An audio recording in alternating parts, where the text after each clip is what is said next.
Welcome into Scoop City, where we have an emergency live podcast right now. Hi, Chief. Emergency pod. I love these. I know. We've had a couple of these. We had Brock Purdy last Friday. We had George Pickens trade. And now we thought we'd hop on here to talk about the fact that the push tush is here to stay. I have to tell you, Chase, headed into the owners' meeting in Minnesota, there were many around the league who believed that this was going to get banned. Philadelphia had nervous energy headed into this. Well, why? Well, as you noticed over the last few weeks, even going back to the spring meetings,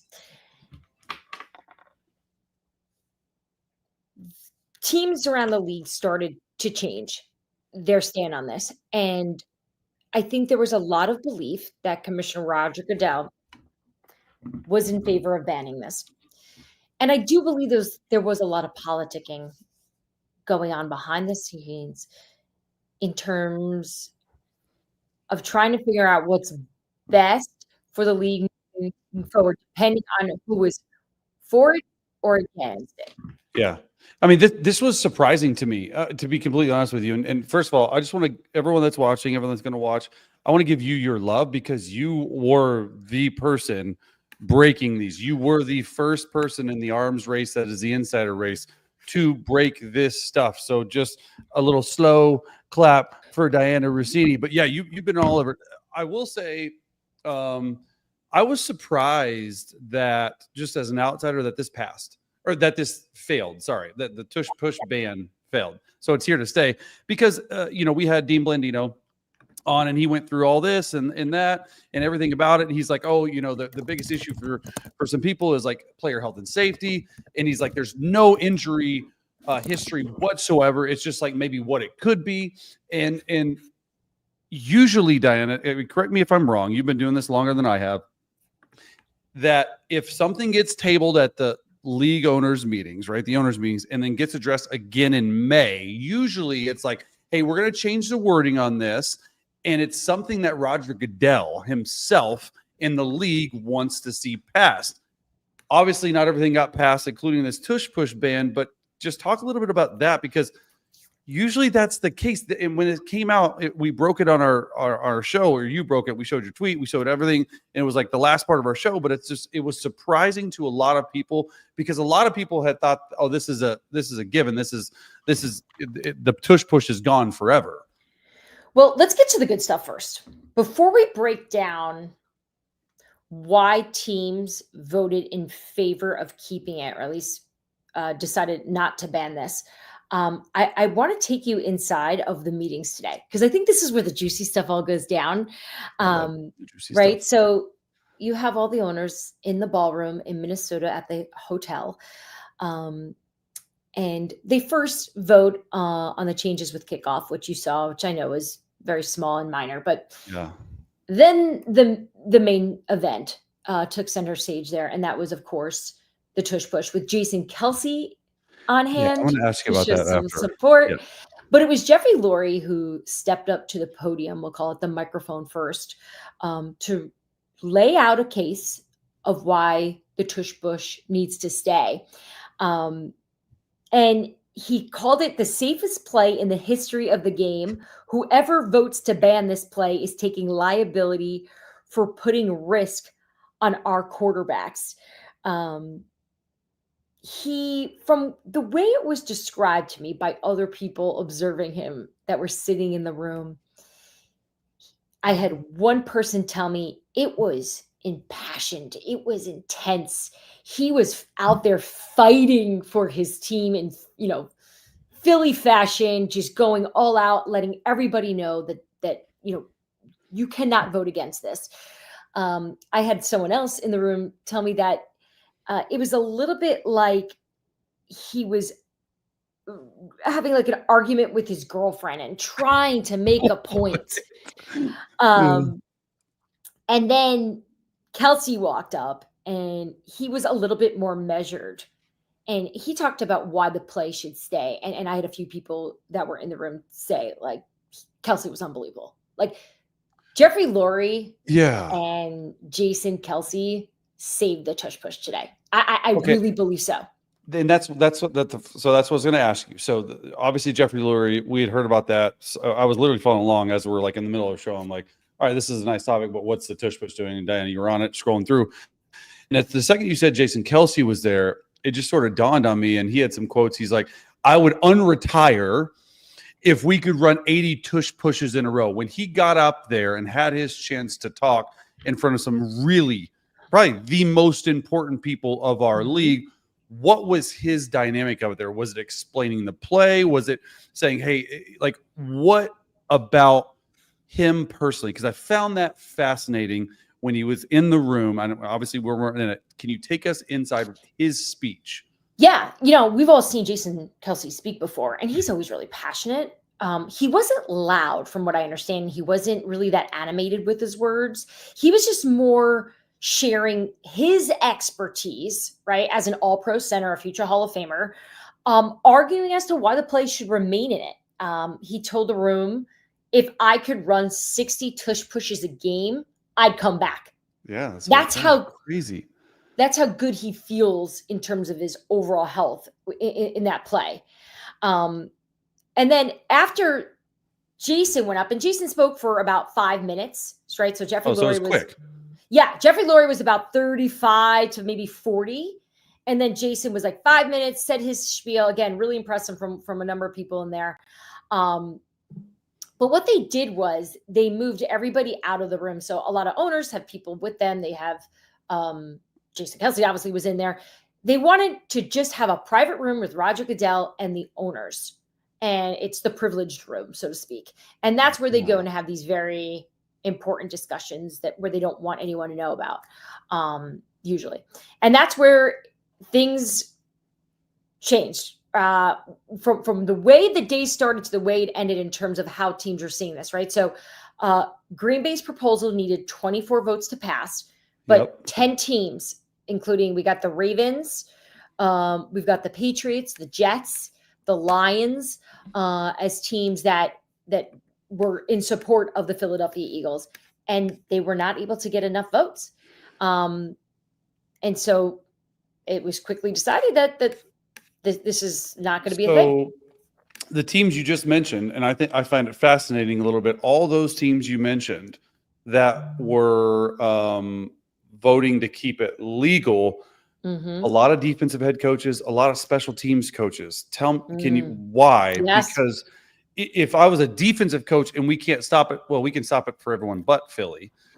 Why vote to keep it if you're defensive and special teams coaches? Because so it needed 24 votes. It got 22. And so why couldn't the Ravens, who's like a special teams guy in Harbaugh, and the Lions and Campbell, who's sort of like a mix, or the Patriots, like Vrabel, not vote? Like, that's crazy to me. Yeah, I think there's a lot of different reasons for a lot of different teams as to how they view it. I'll start with the health and safety component. There's not enough information out there for teams to say, okay, this needs to be banned. There's actually no data at this point, right? Zero. That was Yeah.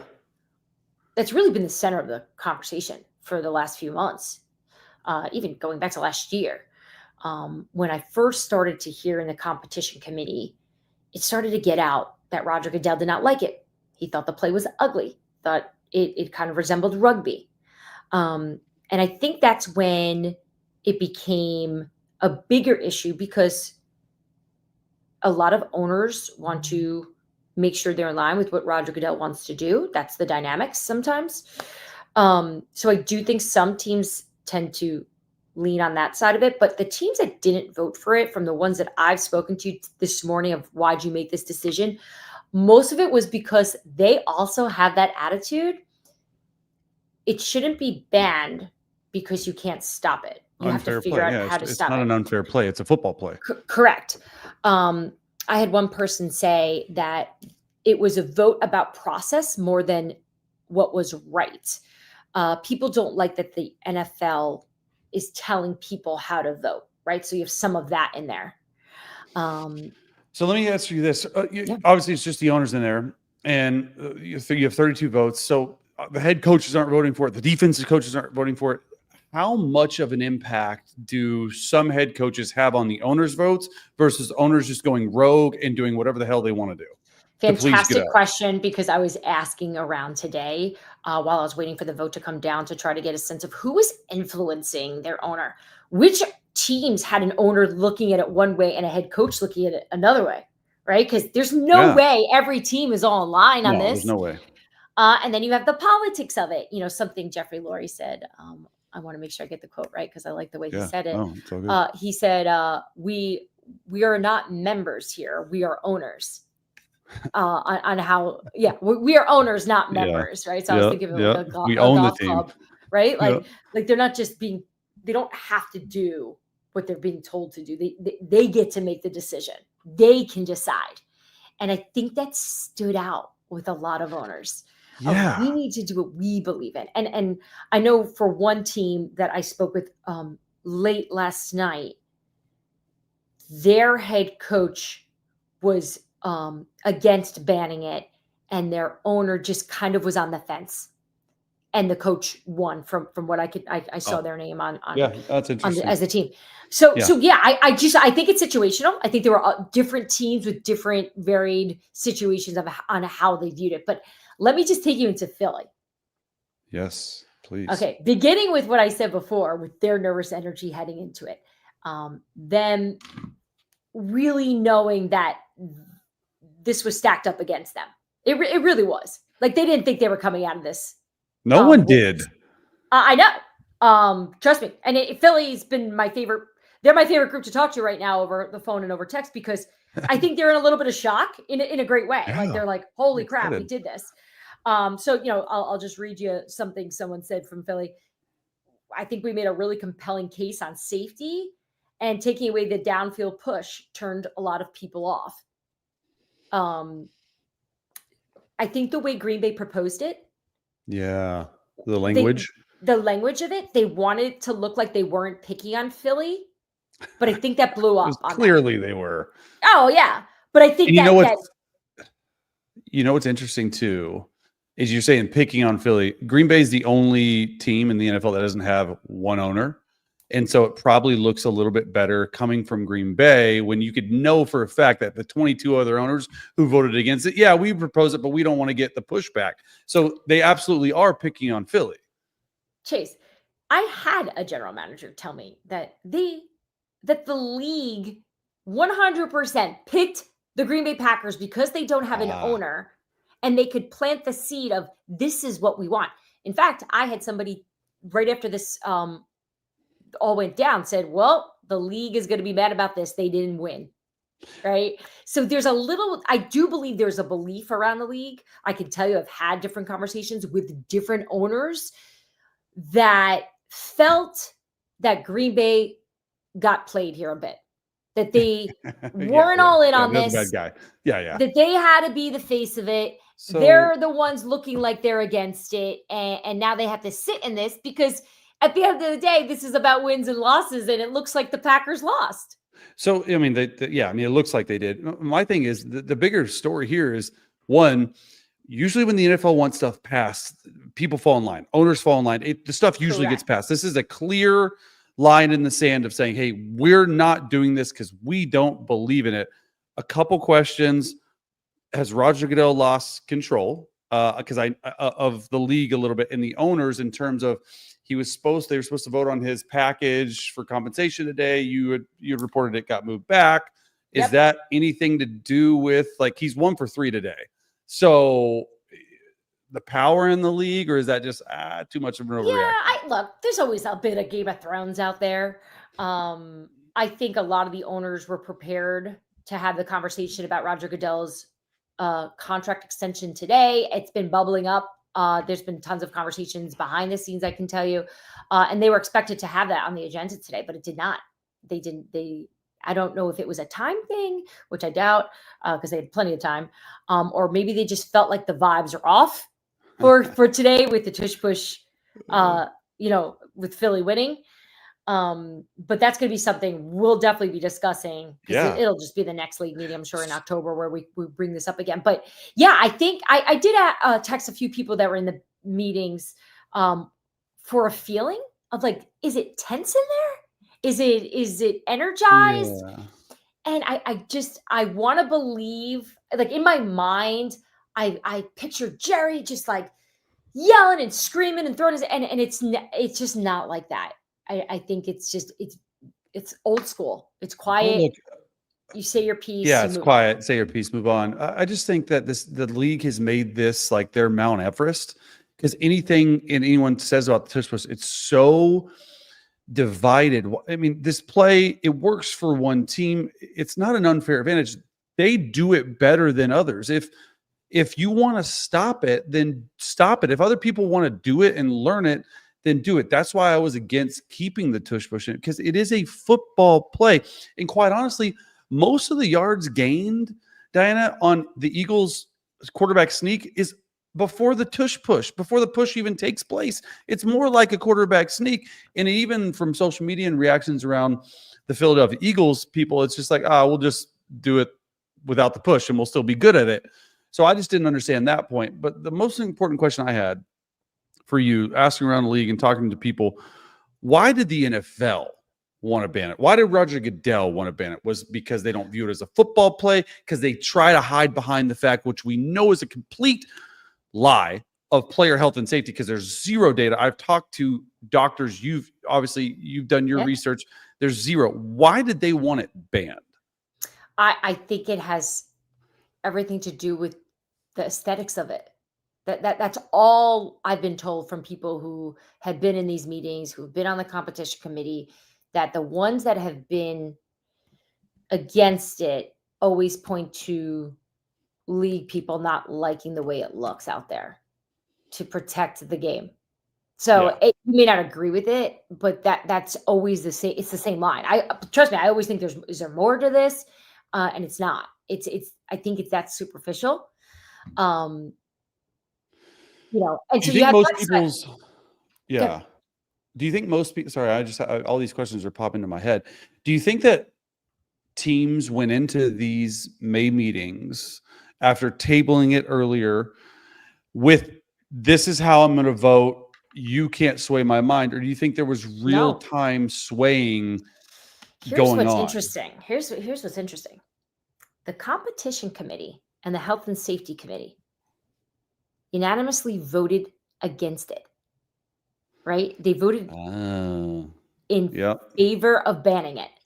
Yeah. So that is why everyone on Wednesday morning was freaking out that this thing was going away. Usually it's a good sign. Yeah. It's a great sign. That's what you want. And that has not been the case every time. So leading into the owner's vote, most in that room believed that this was going to be the end to the Tush Push. But then, of course, in the final vote, 22-10. Which I find hilarious. The little detail about that. Because 22-10, final score, the Eagles win over the Packers in Wild Card Weekend. Epic. And then epic trolling by the Eagles, in my opinion, when they said push on, and it was against the Green Bay Packers. And then another epic troll job, which their social media team just just bravo, mwah, like posted a 26-minute long video of the Tush Push on their YouTube page. So, I mean, they're just epic trolling all around. Let's further the conversation here. A couple more questions before we got to get out of here. So this year it lives. Next year, what are we talking? Yeah, are we talking? It could be back to the table again. It could be. Look, the competition committee will do this. We'll meet. They'll have some conversations this summer about it. October, we'll know more. But I don't think it's dead. I don't see this being something where they're just going to move on from it and keep it in, because it's not like all of a sudden the people that are against it are going to now be in favor of it. It's going to continue to bother people, especially if the Eagles continue to have so much success with the play. I mean, they are going to have success with the play because they're unstoppable. I don't know who they're going to try to convince now moving forward. I don't know how they're going to play this. But again, there's so much politics in this. There's so many ways people can get influenced in this league. But for today, the City of Brotherly Love is certainly sliding down the polls in celebration of. I mean, it's just another. They didn't victory. Grease them. They didn't grease the polls. They probably will, actually. I mean, all Philly people in my life from Philly were blowing me up of just like, see, told you we're doing it. It's just another win for the Eagles. But yeah, congratulations though for you. I mean, I say congrats, it's your job, but you were all over it, and it was awesome. Oh, no, it's just great. This is what Scoop City's about, right? This is when you and I, before the show started and we launched, we talked about these are the moments we love. And hopefully those that follow along with us and listen to us appreciate the reporting. I'm going to have an article posted up on The Athletic with all the details that I shared here, but even some other layers to it, posted probably hopefully by the time this podcast ends. It's going to be up there over on The Athletic. Mike Silver also wrote a fantastic column in response to all of this and sort of how he views it. So if you're not sure how you feel about the Tush Push in general after listening to us, definitely go check out Mike Silver's column that is going to be posted probably in the next hour or so over at The Athletic. So guys, thank you so much for joining us here in this emergency podcast. We love doing this. We hope we got you all the news that you want. We will definitely go, pop back on here for some emergency podcasts in the future over the next few months, whenever it is really big, especially I will be part of that. Remember to, before we go, I have one more. Oh yeah. Okay. Because playoff reseeding, where do we lay with that? Because that's a big deal for some people. We don't need to worry about it yet. It's just one of those things that's just being discussed. The Detroit Lions pulled the proposal on Wednesday morning because they sensed already that this wasn't going to pass. So they tabled this thing. Look, it's going to continue to get brought up because it is going to make the league more money by doing it this way, right? By the way you can set up the playoffs this way, it behooves the league to do it in terms of getting more games broadcasted. Well, especially at the end of the season, it makes those games count. Like you can't be resting starters now. You're going for the absolute best record rather than division winner. I mean, we were part of it too, but yeah, that'll be interesting to see. I was not expecting that'll be another big topic. So that there was always like a vibe for the last few weeks that was never going to really be a serious item. But it likes to be discussed. So that doesn't mean it's going away. What did I say to you last year about the Tush Push? I said there's no way they're getting rid of it. And look, here we are in 2025, and they're staying with it, but we're going to just keep. It was a surprise that they kept the Tush Push, in my opinion. It was that it was. So still a lot more stuff to address, but that'll do it for us here on Scoop City. We will see you guys next time. Thanks for hanging out with us here on YouTube. We're going to go check out your comments right now too. So thanks for joining us. Bye, guys.